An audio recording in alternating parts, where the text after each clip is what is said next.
It's hard to imagine just how big space is. So let's make it easier. What if you could get from one end of the solar system to the other by driving?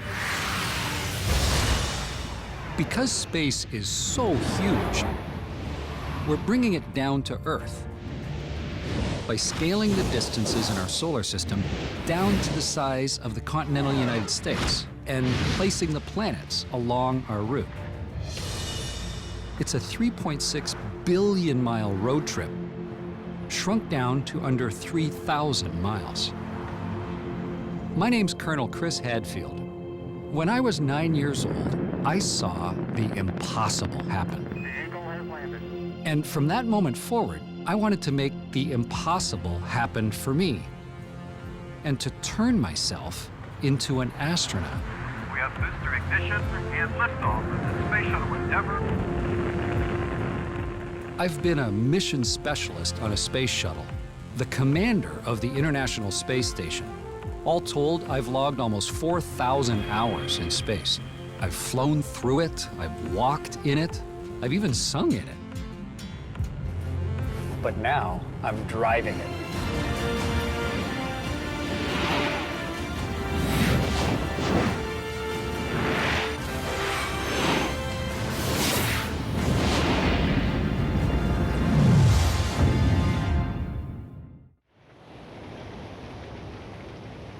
Our road trip across the solar system starts here on Long Island, New York.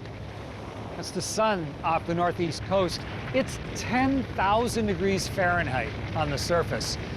That's like 40 times hotter than my NASA spacesuit was designed for. But I'm going somewhere a little bit cooler.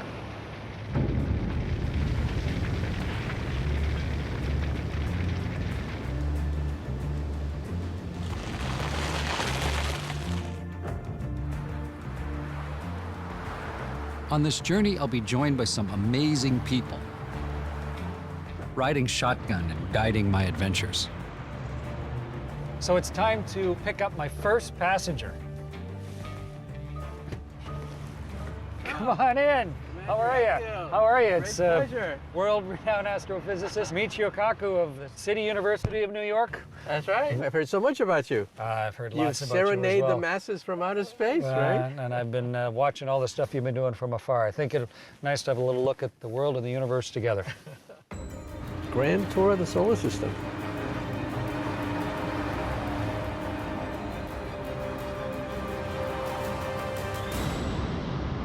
The first leg of my journey will take us through the inner solar system to Mars.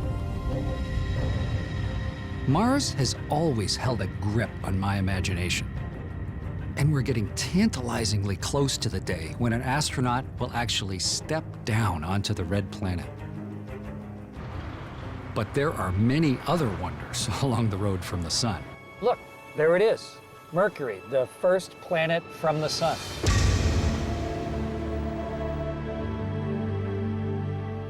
Mercury is an average of 36 million miles from the sun. But here in the Miniverse, it's just 24 miles down the road.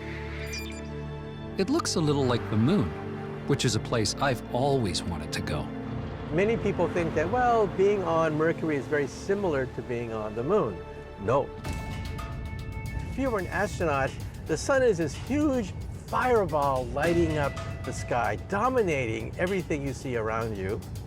It would be quite a hostile environment with the sun just literally staring you in the face. Yeah. And it's blisteringly hot on the surface. It's 800 degrees Fahrenheit. Wow. Imagine you being able to bake a pizza in your back porch without an oven. But Mercury also has some surprises. You realize that there's ice on Mercury? Like water ice? Water ice, right. It turns out if you go to the poles, the North Pole and the South Pole, and look at the bottom of craters where you have permanent shadows, we think there's evidence of water ice. So even that close to the sun, there are places that are permanently in the dark. That's right. This shocked a lot of scientists who have this image of Mercury being this hellhole.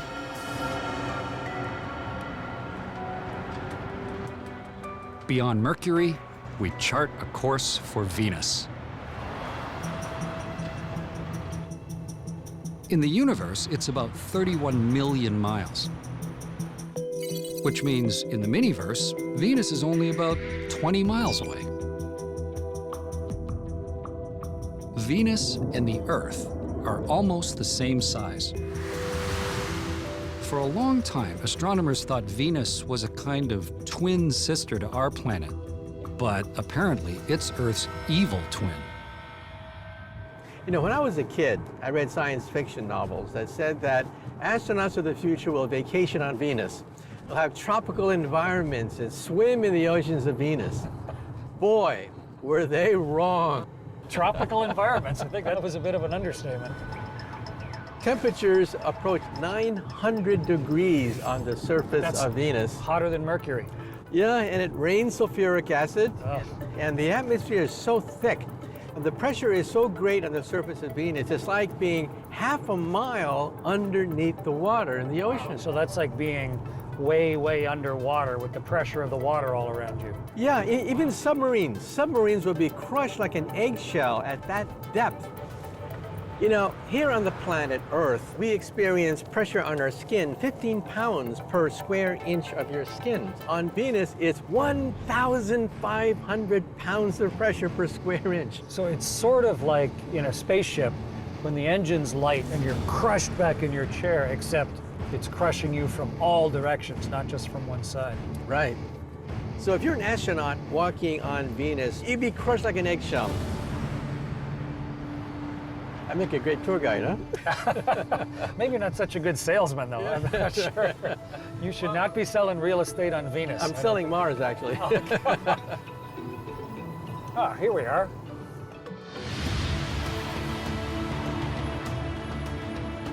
Who would have thought that this jewel hanging there in the sky is bright because of sulfuric acid droplets? And yet we've built spaceships that have made it all the way to the surface, right? Just for a few minutes, and then they got fried. So it's the hottest planet in the solar system, and sulfuric acid is raining from the sky. That's right. So if I was a tour guide, I'd say, maybe we should skip Venus this year. As we leave Venus, we're headed for the only planet I've actually orbited as an astronaut. And the inner planets are so close to each other that to get there, we still won't be leaving Long Island. I think you're going to recognize our next destination. It's terra firma. It's our home world. Home sweet home. Yeah. We take it for granted, right? Yeah. But most of the universe is quite hostile. All these planets that are blisteringly hot or freezing cold, Yeah. it's great to find one that's just right to Just have life right. on it. And there's my old home away from home, the International Space Station. I spent 5 months there, taking in the view every single moment I could. And look, you can also see the northern lights and the southern lights. Beautiful. I've had the great privilege of seeing the aurora in a way only a handful of people have. I was outside on a spacewalk. It was on the dark side of the Of Earth. course, I was just by happenstance, just outside doing a spacewalk. I had my lights shut off, my eyes had adjusted to the darkness, and we went into the southern lights, the aurora australis. They were rippling between my legs and pouring by. They're mostly like green and red, as you've seen in the pictures, but in them you get all the little subtle colors as well. I couldn't convince myself that even though I knew it was real, it was just hard to somehow accept the fact that this amount of gorgeous, pulsating light and color could be a natural, real thing. It was one of the most magnificent experiences of my life. Plus, we're going 5 miles a second, so it's almost like if you watch the surf crashing on the shore, but then you're skimming through it on a board, so you get your own added speed, like a surfer on a wave, makes it even more magnificent. It's just Well, gee, that's the title of your next book, Surfing on the Aurora. Maybe you're a better travel agent than I thought. Surf the Aurora. I like it. Well, I've left Earth before, and I'm doing it again. And this is a journey I've dreamed about many times. From Earth to Mars. A world that has the best chance of becoming humanity's next home.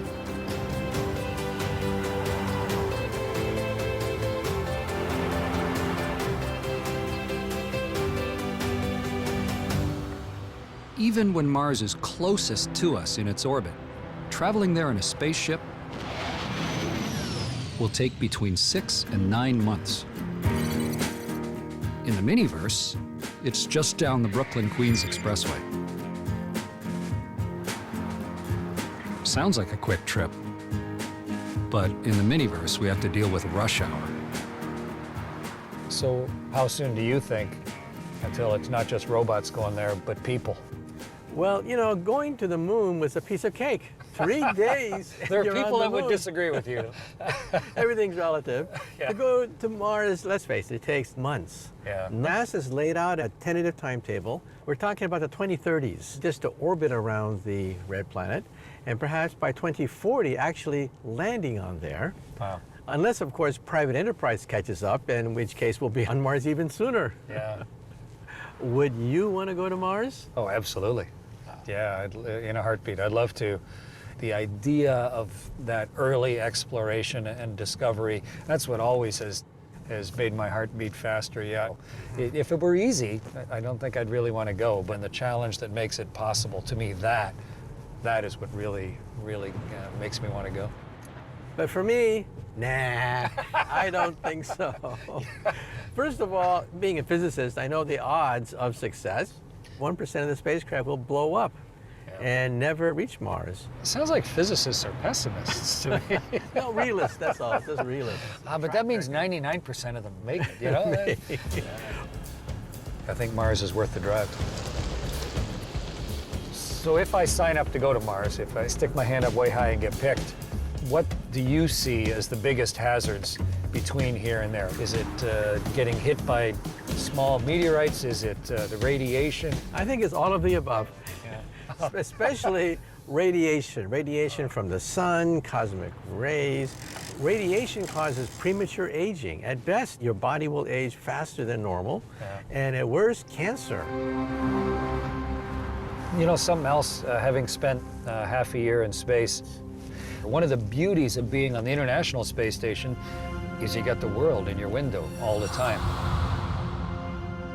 But as soon as we turn tail to Earth, fire the engines, and start going to Mars, within a week or two, Earth is just a little dot, and you have nothing out the window for 6 months, 9 months, however long it takes. I think you can't play down the psychological effect of that. Right. So my attitude is, let someone else get all the ticker tape parades.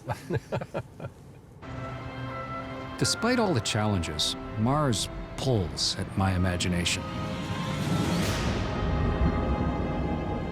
It's a place where humanity has long hoped to find the first signs of alien life. For the most part, we see no evidence of life whatsoever. You know, some people think they see a face on Mars, and there's one formation that looks like Kermit the Frog, actually, on I haven't Mars. seen the Kermit the Frog formation. But they're optical illusions. There's evidence of methane in the atmosphere, which can come from microorganisms, but doesn't have to. Traces of water might bubble up to the surface, but might be too salty to support life. But there's also water in the ice at the poles. Journalists say follow the money.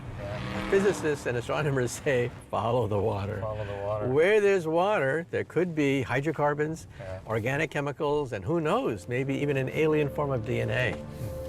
And if we found that, that would force us to rewrite all the textbooks about life in the universe.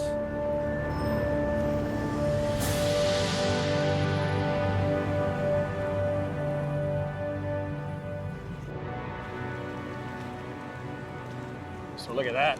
Wow, you can really see Mars in its full glory. I mean, Wow.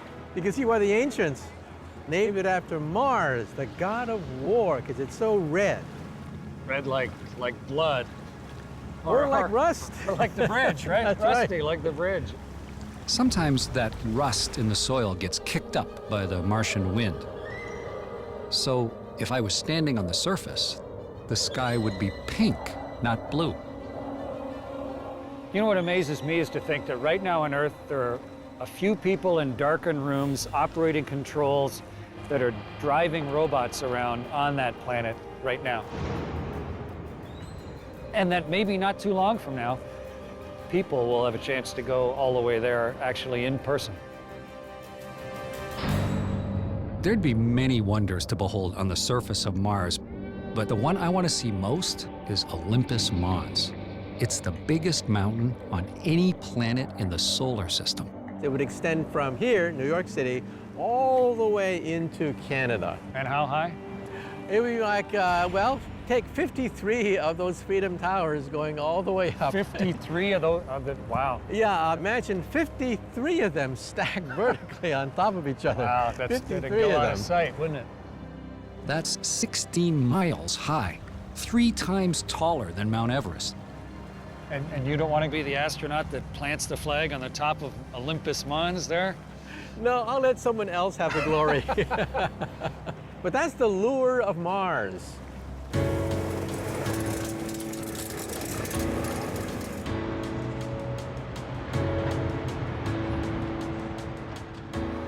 As I drive Michio back to his home in the city, I wonder what home would look like on Mars.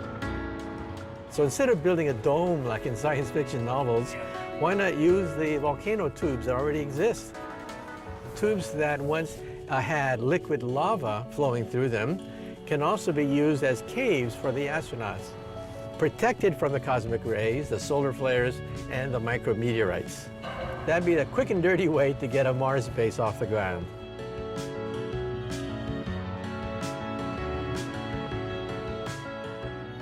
It was an absolute delight, Professor, to travel the inner solar system with you. Right? It's been a cosmic tour through the universe.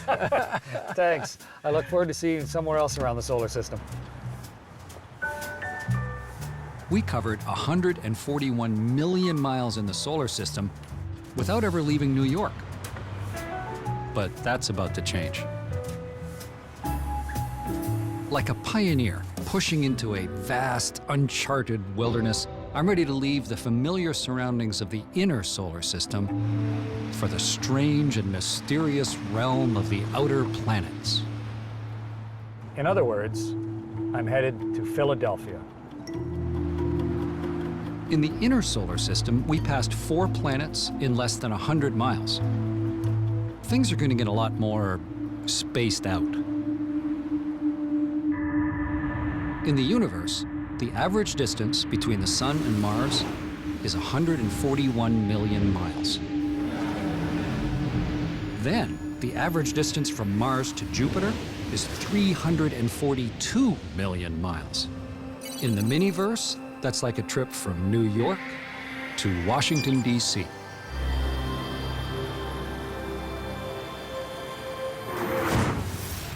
Whoa! Halfway between Mars and Jupiter, there's an enormous ring of rocks called the asteroid belt.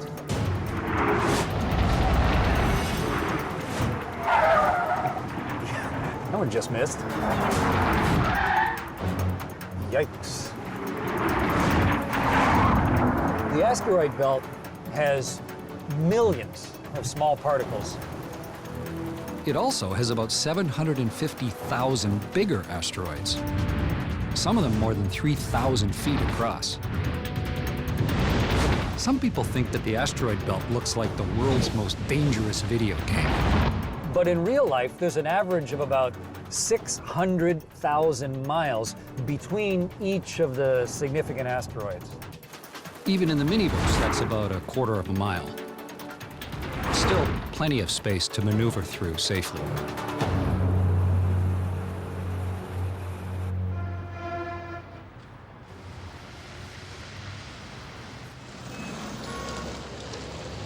So I've made it to Philadelphia in one piece. As I head for the outer planets, I'll need a guide who really knows this part of the solar system. Hey, come on aboard. Well, I thank you.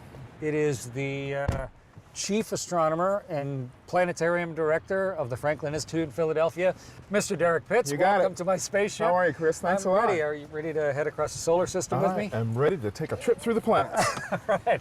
So we got some big planets coming. Glad to have you aboard. I'm looking forward to it. This is the first time I've actually taken a trip through the outer solar system. Well, this is the first time for everything.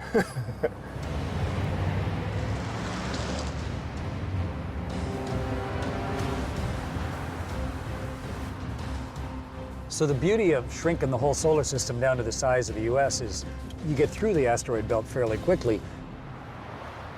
We're on the road to Washington, D.C. Drawn in by the immense gravitational pull of the most massive planet in the solar system. Jupiter's almost 88,000 miles in diameter. That's 1,300 times bigger than Earth. You could actually fit Earth and all the other planets inside Jupiter and still have room. And in fact, Jupiter itself weighs more than all the other planets of the solar system put together twice. Wow. It's the heavyweight. It is big. Jupiter's huge, but even with all that mass, there's no place for an astronaut to put a footprint. It's really just a big, big ball of gas. Wow. Hydrogen, helium, methane, ammonia. Wow. But as an astronaut, what would it look like to take my spacecraft and start diving down into Jupiter? You'd have a very interesting trip as you descended down into the clouds of Jupiter. First of all, you'd start down into the cloud tops of maybe several thousand miles. You'd start to notice that you're losing sunlight and things are getting darker. But you'd begin to pick up lightning. You'd see flashes all around you. If you get right to the very center of Jupiter, what's right there in the middle? Well, oh my gosh, the pressure increases so much that gaseous hydrogen can be squished down until it becomes a liquid, and then it turns into something very interesting called liquid metallic hydrogen. Liquid metallic hydrogen. That sounds like a science fiction movie. I wish I could explain it, but I don't You think I know can that even tell you creature what it's that like. drags himself up out of that Out of silver the liquid. ooze, enter- That sounds like liquid metallic I think hydrogen. that's where to that me. guy came from. Yeah, Yeah, jeez. well, in any case, right down in the middle of all this liquid metallic hydrogen, there might be a rocky core, a solid core inside that. So if you get right to the core of Jupiter, I mean, what sort of pressure are you actually facing there? All right, so the pressure at the core of Jupiter is about 30 million times the surface pressure here on the Earth. So, If you start at about 6 feet tall, by the time you get to the center of Jupiter, you're going to be about a half an inch tall. But you also have extremely high temperature down there as well. About 63,000 degrees Fahrenheit. About 6 times hotter than the surface of the sun. So if you're an astronaut going into this, you're going to have a beautiful light show for the first half of your trip.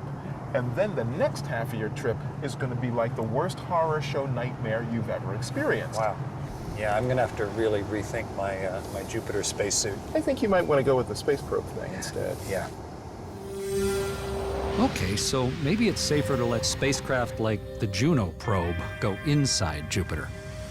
Great. Approaching Jupiter. But to orbit Jupiter, to see it up close, would be one of the most amazing experiences in the solar system. Whoa. Look at that, right above the... Holy cow. You know, I knew it was big, Chris, but this is really incredible. Look at the colors of that. That's amazing. And look at the detail you Yeah. can see in the cloud tops. Wow. All the little whirlpools. That's worth the trip. It is definitely worth the trip. It makes sense that Jupiter's over Washington, D.C.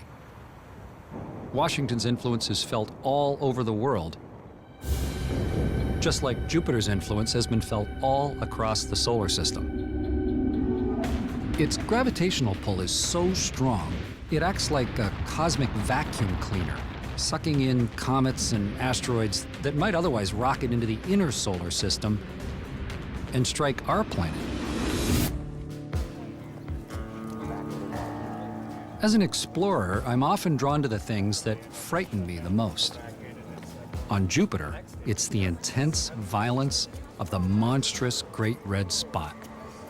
Whoa, that's incredible. And the red spot right over here coming across this way. It's a ferocious storm that may have been churning for 300 years. It's really spectacular.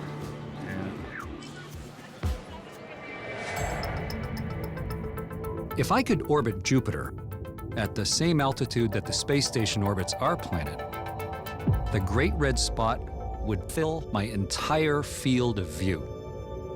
It's just that big, larger than the whole Earth. That's a view and a half. That really is amazing. I flew through a lot of bad weather when I was a fighter pilot. I wonder what it would be like to drive through the Great Red Spot. Are you serious? Yeah. That's an awfully dangerous thing to do. The center is relatively calm, but as you near the outer edge, the winds climb to 400 miles per hour, twice as fast as the worst hurricane winds on Earth. Okay. When you're flying through the Great Red Spot of Jupiter, remember, keep your windows up and your air conditioning on. And that's because the red spot is full of ammonia and ammonium sulfite. Not good stuff. Not good. As we speed away from Jupiter, I'm reminded of the Cassini spacecraft that visited here in the year 2000. It sent back some unforgettable images before using Jupiter's gravity to slingshot towards its ultimate destination, Saturn. I've been lucky to see many spectacular sights in my time as an astronaut, but I've always thought that nothing would be more stunning than to see the rings of Saturn up close with my own eyes. It took the Cassini probe more than 3 years to make the trip from Jupiter to Saturn. But in the Miniverse, Saturn's just 6 hours away in West Virginia. Got a bit of road to cover between now and then. And it looks like we won't get to Saturn till after dark. Good thing we space explorers always pack snacks. Well, look. Look at We that. got some astronaut ice cream. Oh, my How's favorite. that? Let's try some of this. Can I have a piece? Sure. Let me give you a Hey, hunk it's- there. it's There we go. The attractive color you'd hope your space food would be. Cheers. Cheers. It's not as bad as I thought it was going to be. So I do have to fess up, though, we do not have astronaut ice cream on the space station. It tastes nice, but it's just too crumbly and not practical for weightlessness. Right. There's going to be stuff in your nose, in your eyes, in the computers. This would be a mess everywhere. Not bad for the Miniverse, though. No, it's good for the Miniverse. So let's just talk about the planet itself. You're an astronomer. What can I expect when I get to Saturn? It's the rings. It's got rings. Everybody That's right. loves the rings. All the gas giants have rings, but none of them can match Saturn's. You're measuring about 176,000 miles across. That's wide enough to line up 22 Earths side by side. If you were flying your spaceship right next to the rings, what do you think it'd look like up close? If you're right up close on it, it really would look like a very well organized rubble field because you have these particles of different sizes. You know, you're down to something that is dust sized and maybe up to objects that are the size of a small car or even a small house, but they're all in there together.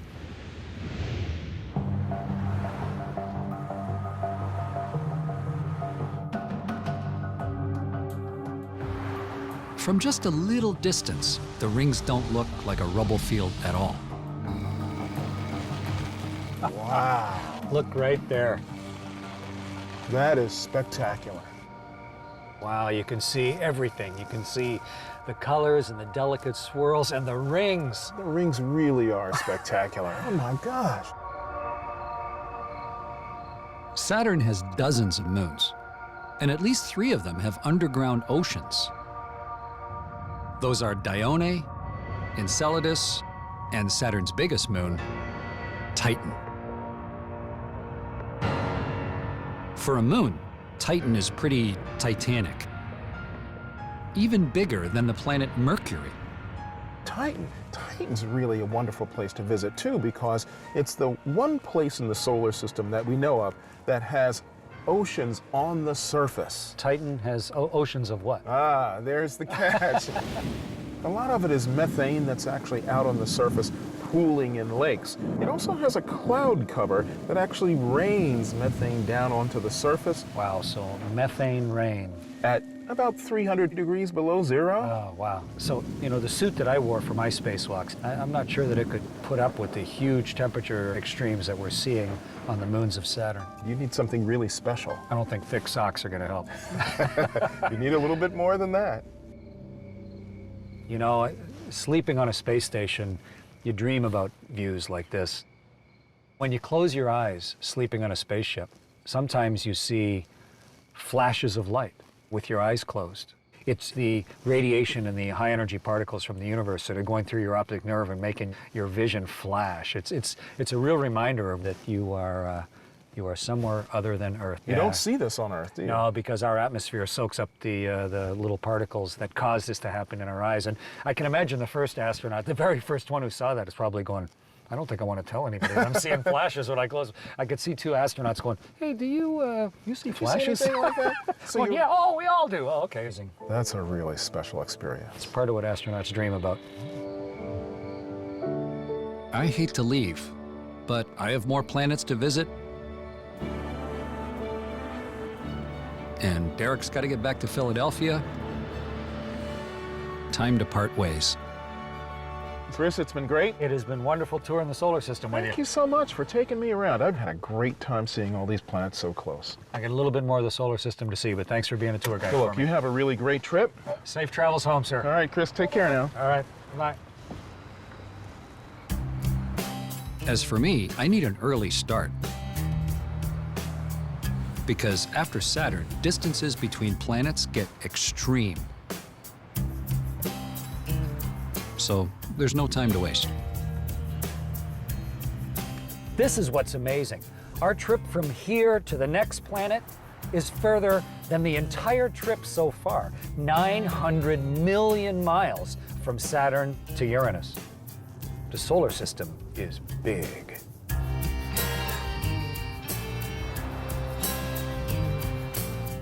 In the Miniverse, that puts Uranus hundreds of miles down the road, near Kansas City.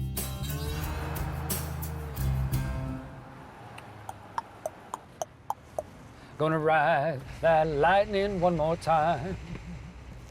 I'm gonna ride that lightning one more time. I'm gonna ride it one more time, 'cause there ain't no finish line. I'm gonna ride that lightning one more time.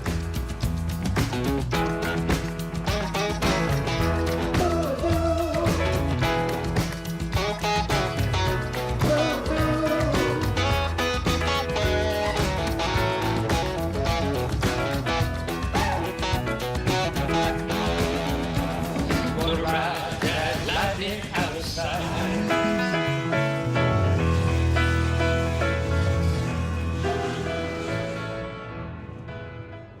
Out beyond Saturn, just like on the road through America's heartland, it can look pretty empty. Gives you a lot of time to think and look. When I was a fighter pilot flying F-18s in the subarctic, I loved to take the airplane up as high as air traffic control would let me. And then I'd engage the autopilot, sort of like I could engage the cruise control in this car. And then I would shut off all the lights in the cockpit so that it was completely dark. And then I would let my eyes adjust. And you could start to see the stars as your eyes opened up. And for me, that was sort of an early taste of what spaceflight was going to be like, as close as I could get to the heavens, but almost no barrier at all between me and the rest of everything else. My first small step into space.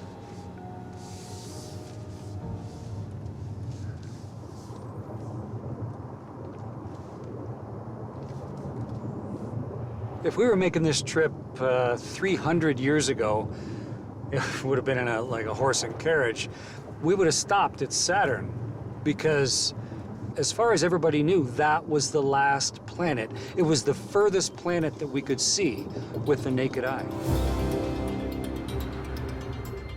But there is another planet down that road in front of me.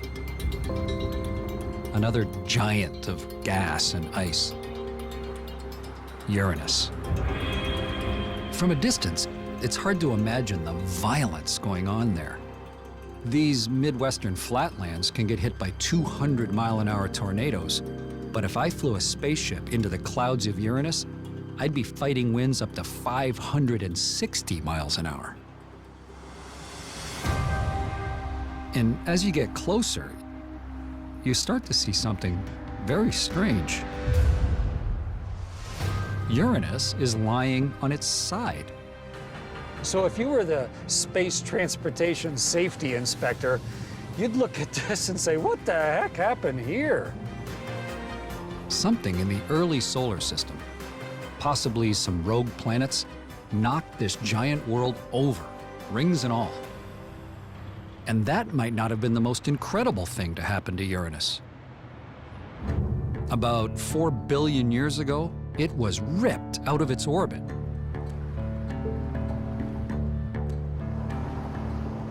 Gravitational interference from Jupiter and Saturn made Uranus switch places around the Sun with Neptune.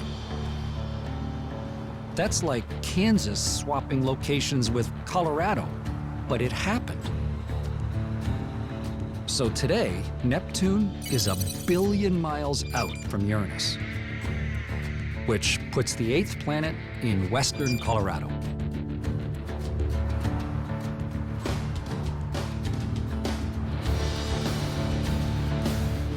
Like the pioneers of old, I've reached the Rocky Mountains. Ahead lies my final frontier. And here's my final co-pilot. Hello. Hello, you Commander doing? Hadfield. Nice to meet you. It is great to meet Dr. Laura Danley, astronomer and curator of the Griffith Observatory in Los Angeles. Welcome to my spaceship. Thank you. We have the privilege of traveling a little bit of the solar system together. I'm really looking forward to it. Yeah, We've some got things a to... long distance to travel. Let's go. Seat belts, All right. engage.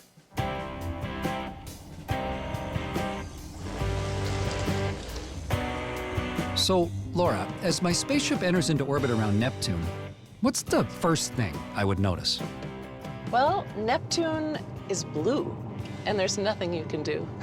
That'd be a good song, wouldn't it? That would. Maybe you could sing it later.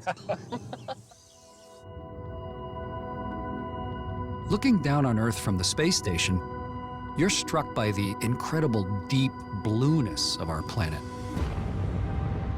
But the blue on Neptune isn't water. It's reflected light from methane in the atmosphere. And that atmosphere is roiled by the wildest winds in the whole solar system. There are storms in the atmosphere that appear quite dark. Like spinning storms? Yeah, huge cyclones. Huge cyclones. And they are so violent that the wind speeds in those are about 1,500 miles an hour. Like 1,500? 1,500 I mean, miles a an hour. category, whatever, hurricane, 200 miles an hour is wicked. Yeah, on the this Earth. is a category Wow. 25. It's Wow. way up there. How big is the storm? The big one is about the size of the whole Earth. You could fit a whole Earth in it. Yeah, it makes our storms look like kindergarten over here. Earth-sized storms with winds 10 times faster than my top speed. Wow, that's incredible. Yes. And look at that.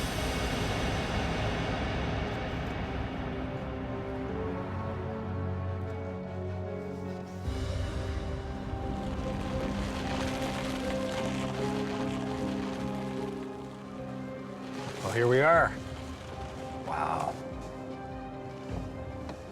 What an amazing sight.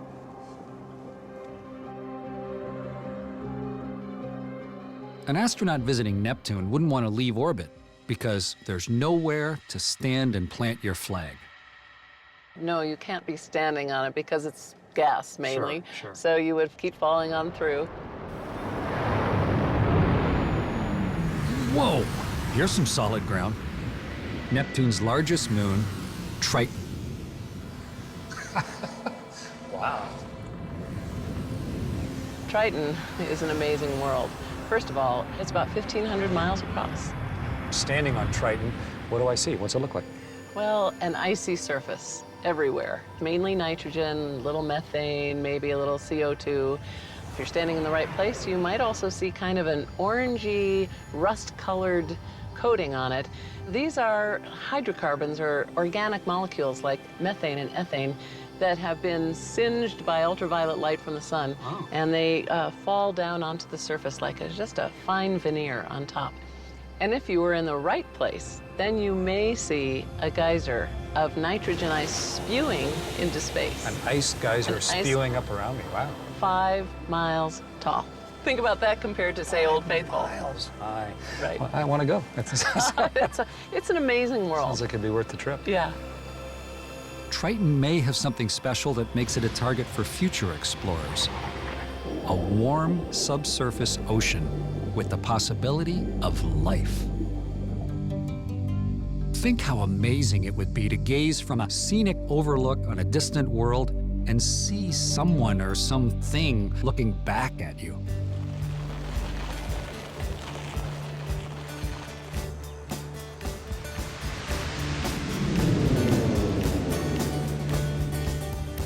It's opportunities like this that keep us traveling ever deeper into the cosmos. To places like Pluto. Pluto's orbit can take it more than 1 billion miles from Neptune. On this Miniverse trip, it's about 800 miles away. It's the longest leg of our journey, and it'll take us all the way to the Pacific Ocean off Santa Monica, California.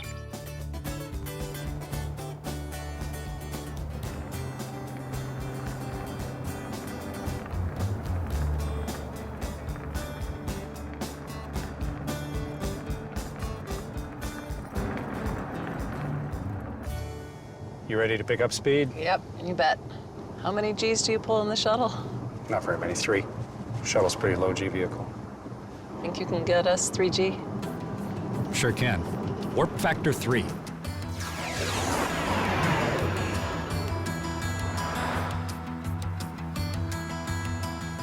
So when you go beyond Neptune, is it like in Star Trek where there's all those things whizzing by, or is it empty? It's for all intents and purposes empty. Lots of space. So space is the right name. Yes, it is. Lots of it. Space, comma, lots of it.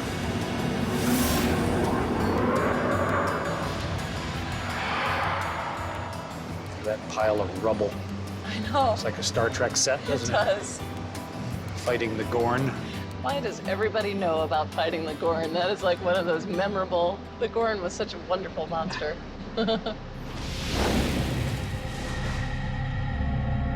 From Earth, even the Hubble telescope can barely make Pluto out. That's because it's an average of 3.6 billion miles away. If you were able to fly out there in the shuttle, it would take you about 20 years. A long time with 7 people sharing one toilet. That'd be a while. Yeah.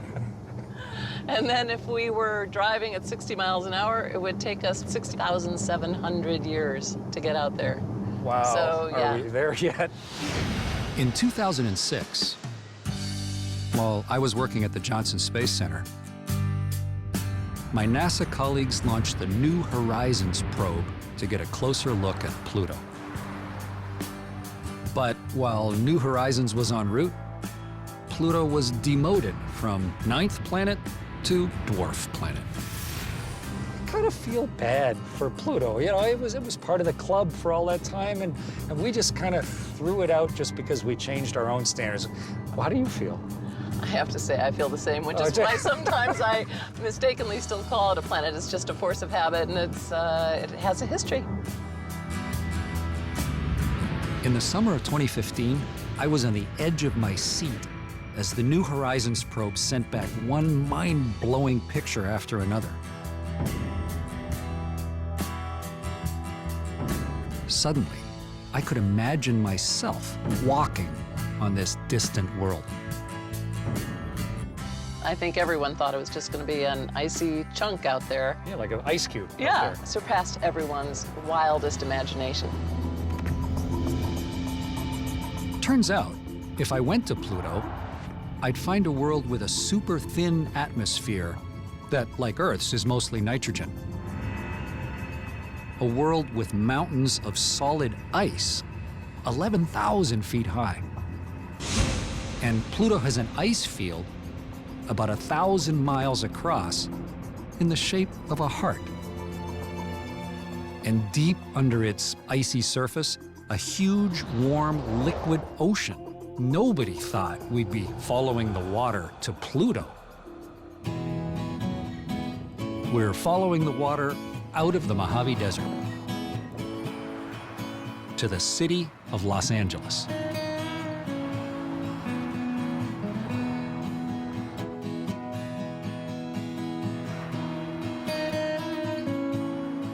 I've traveled from ocean to ocean, a mega journey across the Miniverse.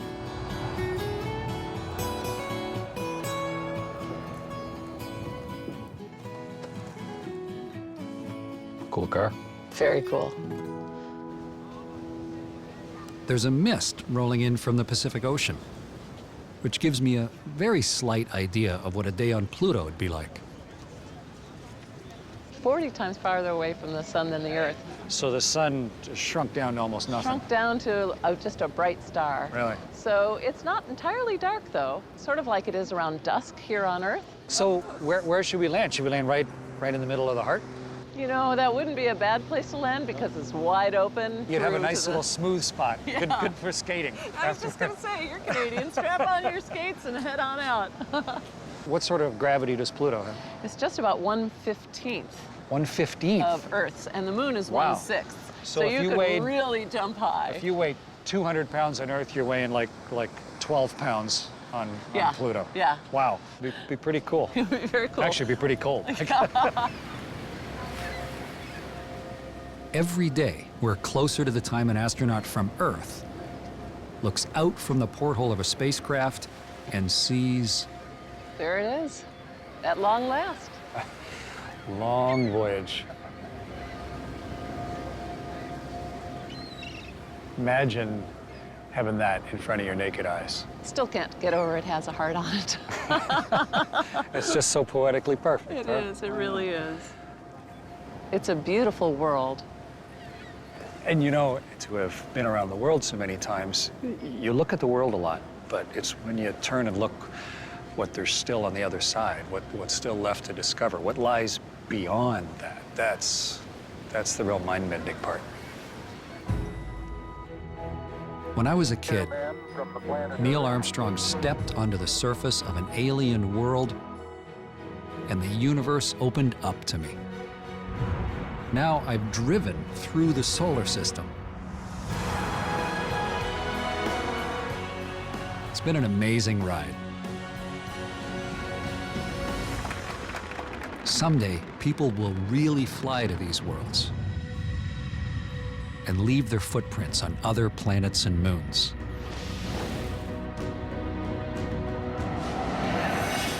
Happy landings. See ya.